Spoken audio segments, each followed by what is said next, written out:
One day, while our cab and many others were waiting outside one of the parks where music was playing, a shabby old cab drove up beside ours. The horse was an old worn-out chestnut, with an ill-kept coat and bones that showed plainly through it, the knees knuckled over, and the forelegs were very unsteady. I had been eating some hay, and the wind rolled a little lock of it that way, and the poor creature put out her long thin neck and picked it up, and then turned and looked about for more.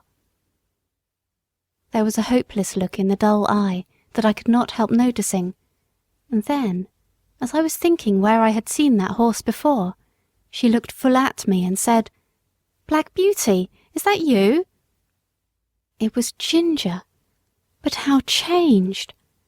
The beautifully arched and glossy neck was now straight and lank and fallen in. The clean, straight legs and delicate fetlocks were swelled. The joints were grown out of shape with hard work. The face, that was once so full of spirit and life, was now full of suffering, and I could tell by the heaving of her sides and her frequent cough how bad her breath was. Our drivers were standing together a little way off, so I sidled up to her a step or two, that we might have a little quiet talk. It was a sad tale that she had to tell. After a 12-months run-off at Earl's Hall, she was considered to be fit for work again, and was sold to a gentleman. For a little while she got on very well, but after a longer gallop than usual, the old strain returned, and after being rested and doctored, she was again sold. In this way she changed hands several times, but always getting lower down. "And so at last," said she, "I was bought by a man who keeps a number of cabs and horses, and lets them out. You look well off, and I am glad of it, but I could not tell you what my life has been. When they found out my weakness, they said I was not worth what they gave for me, and that I must go into one of the low cabs and just be used up.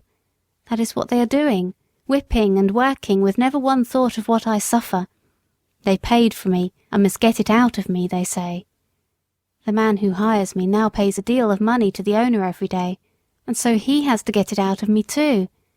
And so it's all the week round and round, with never a Sunday rest."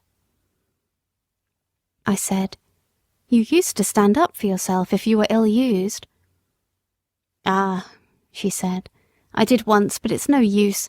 Men are strongest, and if they are cruel and have no feeling, there is nothing that we can do, but just bear it on and on, to the end. I wish the end was come. I wish I was dead. I have seen dead horses, and I am sure they do not suffer pain. I wish I may drop down dead at my work, and not be sent off to the knackers."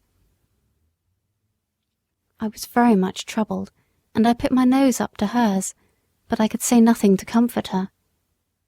I think she was pleased to see me, for she said, "You are the only friend I ever had." Just then her driver came up, and with a tug at her mouth backed her out of the line and drove off, leaving me very sad indeed. A short time after this, a cart with a dead horse in it passed our cab stand.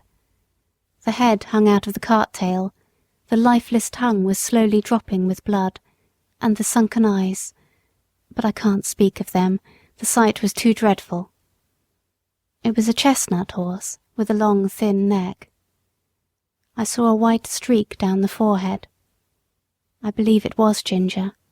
I hoped it was, for then her troubles would be over. Oh, if men were more merciful, they would shoot us before we came to such misery.